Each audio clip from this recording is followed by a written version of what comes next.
बात तो वही है कि सबसे पहले कृपा हम पे यही हुई है कि हमको ये मनुष्य शरीर मिला, और फिर गुरु महाराज जी की कृपा हुई और ज्ञान मिला। और ज्ञान के द्वारा हमको क्या मालूम हुआ? यही मालूम हुआ कि हर श्वास भगवान की कृपा है। उसके पहले तो लोग भागते रहते हैं, कोई कहीं जाता है, कोई कहीं जाता है, कोई कुछ करता है, कोई कुछ करता है। पर जब ज्ञान हो जाता है तो समझ में आती है बात कि हर श्वास ही भगवान की कृपा है। और जब ज्ञान हो जाता है तो फिर जो सेवा करना चाहता है, जो सत्संग सुनना चाहता है, जो अभ्यास करना चाहता है, वही आगे बढ़ पाएगा।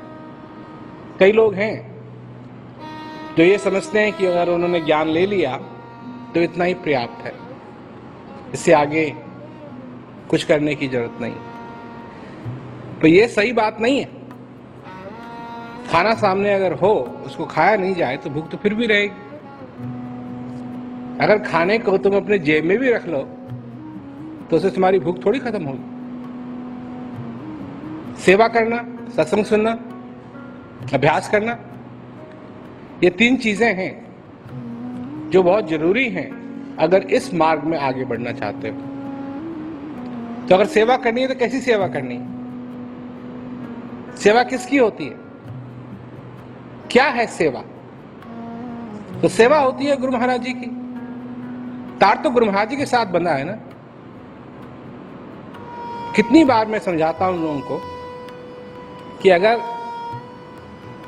कोई पोस्टमैन तुम्हारे लिए चिट्ठी लाए और उस चिट्ठी में लिखा हो, प्रिय मैं तुमसे प्यार करती हूं, तुम कितने सुंदर हो, तुम कितने अच्छे हो, और ये सारी बातें उसमें लिखी हो,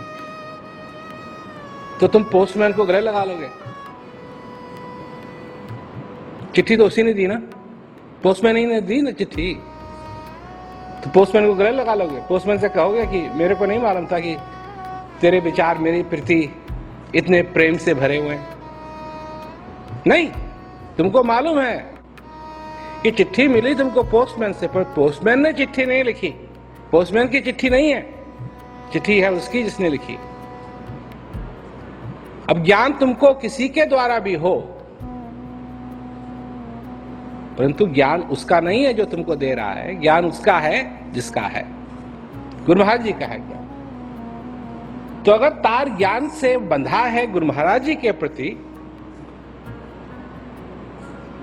तो फिर सेवा का नाता भी गुरु महाराज जी के प्रति होना चाहिए, सत्संग का नाता भी गुरु महाराज जी के प्रति होना चाहिए।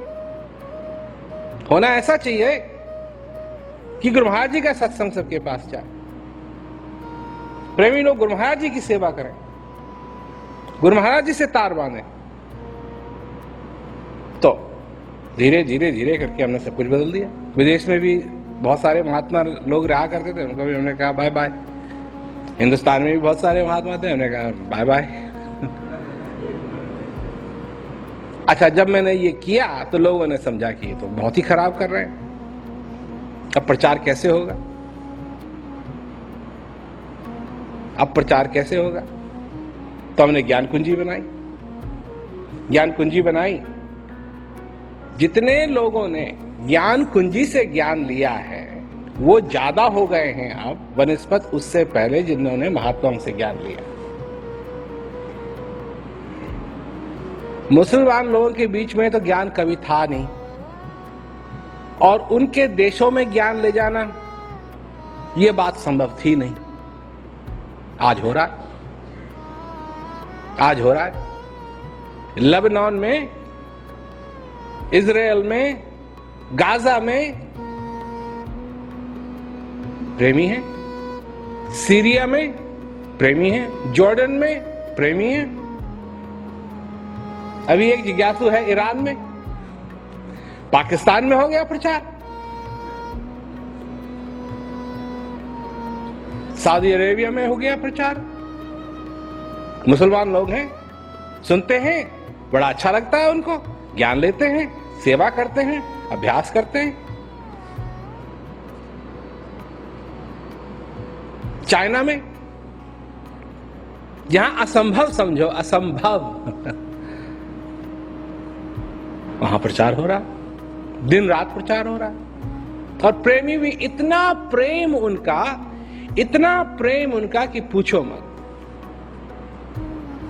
आते हैं, दर्शन करते हैं, रोते हैं, हंसते हैं, मतलब इतना प्रेम है उनका कि पूछो मत। तो ये सब कैसे संभव हुआ? श्री महाराज जी यही चाहते थे कि मैं संसार में प्रचार फैलाऊं। पर जब मैंने देखा कि जो हमारे पास जो औजार थे उनसे प्रचार नहीं फैल सकता था, आज ऐसे ऐसे गांव में उपदेश हो रहा है अफ्रीका में कि पूछो मत।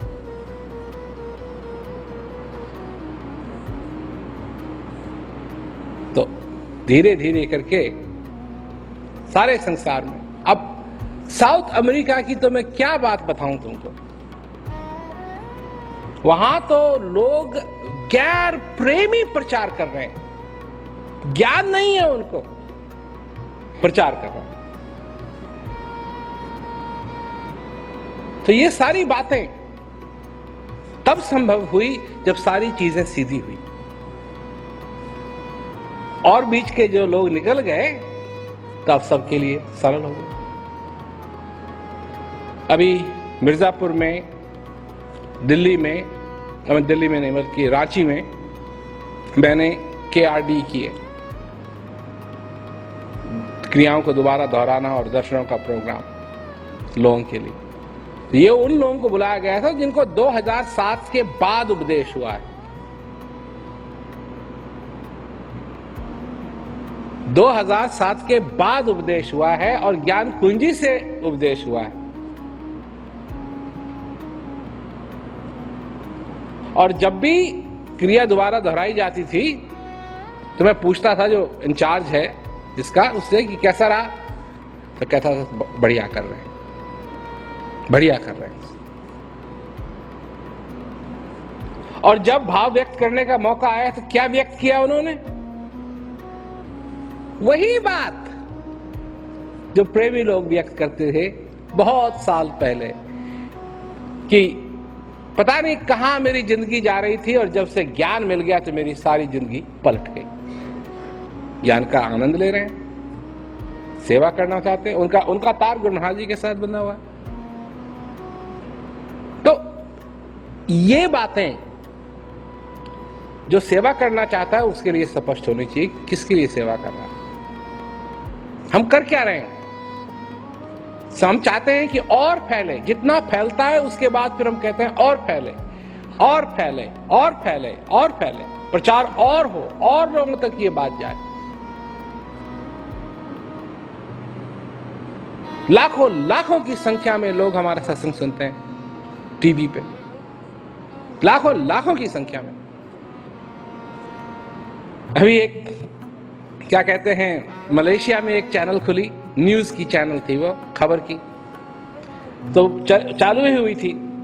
तो उनके पास प्रेमी लोग गए, तो उन्होंने जब हमारा मटेरियल देखा तो कहा अच्छा ठीक है, वैसे तो हम न्यूज चैनल है पर आपका दिखा देंगे, क्योंकि हमारे पास ज्यादा मटेरियल नहीं है तो आपका दिखा देंगे, आपका अच्छा मटेरियल है।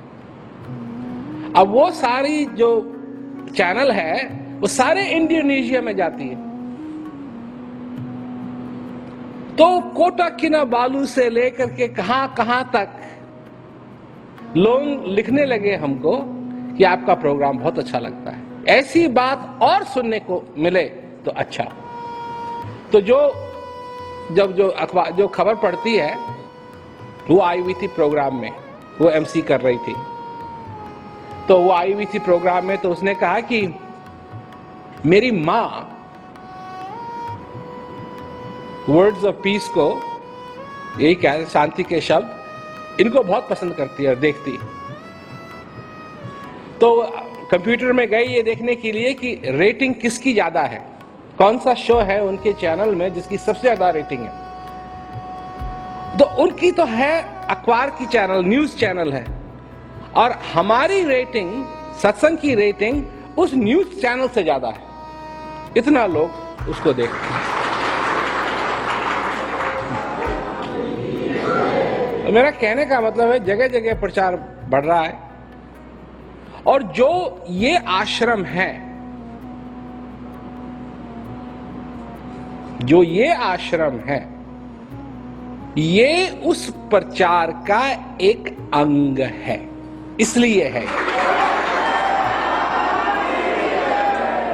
रांची का आश्रम है, प्रचार का अंग है। दिल्ली का आश्रम है, प्रचार का रंग है। मिर्जापुर में आश्रम है, प्रचार का रंग है। राज विद्या केंद्र जहां भी हैं भारतवर्ष में, जो कुछ भी फैसिलिटी है हमारे पास विदेश में, सब एक प्रचार का अंग है। ये किसी की अपनी बात नहीं है, किसी की अपनी चीज नहीं है।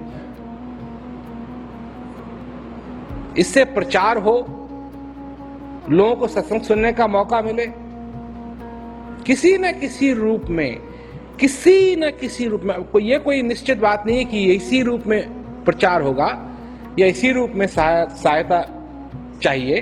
किसी भी रूप में सहायता हो प्रचार में, इसलिए हर एक आश्रम इस प्रचार का एक अंग है।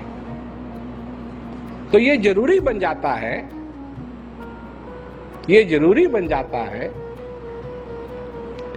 कि जो इस गाड़ी को चला रहा है,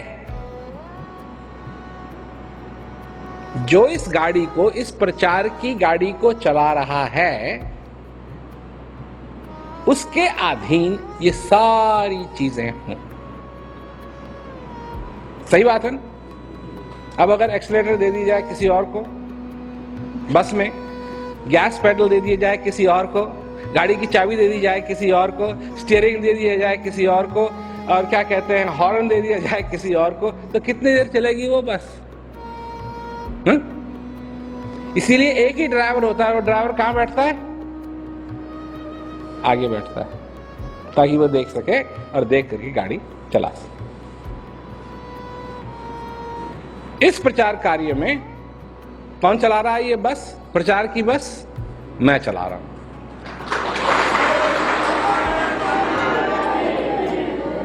मेरे जीवन में और कोई बात नहीं है। सारा जीवन मेरा इसी काम में लगा है, इसी काम में लगा है। मैं 9 साल का था जब से हमने इस बात को संभाला। उससे पहले भी श्री महाराज जी हमको कहा करते थे, सत्संग सुनाओ, सत्संग सुनाओ। हम सुनाते थे। तो बचपन से ही हम यही करते आ रहे हैं। हम तो तब भी सत्संग सुनाते थे जब हम ठीक ढंग से बोल भी नहीं सकते थे, तुतलाते थे, तब भी सत्संग सुनाते थे। तो सत्संग तो हम सुनाते आ रहे हैं। प्रचार हम चाहते हैं, श्री महाराज जी भी यही चाहते थे, हम भी यही चाहते हैं, और उनकी कृपा से सब कुछ है। पटना से ही बात चली थी हेलीकॉप्टर की। सबसे पहले पटना से ही बात चली थी हेलीकॉप्टर की। ज्ञान बरागानंद जी थे तब, नई वो शेवरलेट खरीदी थी, तब बात चली थी कि एक दिन हेलीकॉप्टर होना चाहिए। समय जरूर लगा, तो है। एक नहीं, दो है। और भी होंगे। तो कमी किसी बात की नहीं है। हम काम ठीक ढंग से करें, आज्ञा में रहें। और आज्ञा में रहने का मतलब है क्या? कि अपनी मनमानी नहीं करनी, अपनी मनमानी नहीं करनी। अब लोग करते हैं, अब जो लोग करते हैं, तो मैं ये कहता हूं कि अभी तो गुरु महाराज जी जीवित है, तुम मनमानी कर कैसे सकते हो? ये कैसे संभव है? अब कोई नहीं है जिंदा, तो उसके नाम पे कुछ भी करते हैं लोग। प्रेम से, प्यार से ये मौका मिला है, प्रेम से, प्यार से ये जीवन मिला है, प्रेम से, प्यार से ये ज्ञान मिला है। अभ्यास करो, आगे बढ़ो, अपने जिंदगी में, अपने जीवन में सफलता पाओ। और क्या, और क्या है, और क्या होना भी चाहिए, यही होना चाहिए। इसी में सब कुछ है, इसी में सार है। और अगर यही समझ में नहीं आ रहा है तो फिर क्या होगा? तुम्हारा योगदान होना चाहिए कुछ। ये प्रचार का अंग है, प्रचार का अंग है ये। क्या ये कुछ भी, जो कुछ भी तुम योगदान कर सकते हो, कर सेवा कर सकते हो, कर सेवा करो। फिर आज्ञा में बन के अच्छी तरीके से ये सारे काम होने चाहिए, तभी जाकर के आगे बढ़ोगे इस मार्ग में, सेवा सत्संग और भजन के मार्ग में, तभी आगे बढ़ सकोगे। और जब ये सारी चीजें अच्छी होती हैं, ठीक होती हैं, तो उसकी खुशी कहां प्रकट होती है? यहां नहीं, इसकी खुशी यहां प्रकट होती है, हृदय में इसकी खुशी प्रकट होती है। और जब वो खुशी प्रकट होती है तो वो है सच्ची खुशी। इसकी खुशियां सच्ची नहीं है। मन, दिमाग ये दुनिया की तरफ का है और दुनिया की तरफ भागता है। मुझे ये चाहिए, मुझे ये चाहिए, अब ऐसा होना चाहिए, वैसा होना चाहिए, वैसा होना चाहिए, ये सारी चीजों को लेकर। और ये प्रभु की भक्ति में भागता है। हृदय को प्रभु चाहिए, दिमाग को, मन को दुनिया चाहिए। जो कुछ भी तुम चाहते हो अपनी जिंदगी के अंदर, इसका निर्णय तुम्ही को लेना है। अगर भक्ति मार्ग चाहते हो, सेवा सत्संग और भजन ज्ञान तुमको पहले से मिला हुआ है। और अगर और बातों में लगना चाहते हो तो और बातें हैं। फिर उनका कोई नतीजा जो है उसकी कोई गारंटी नहीं।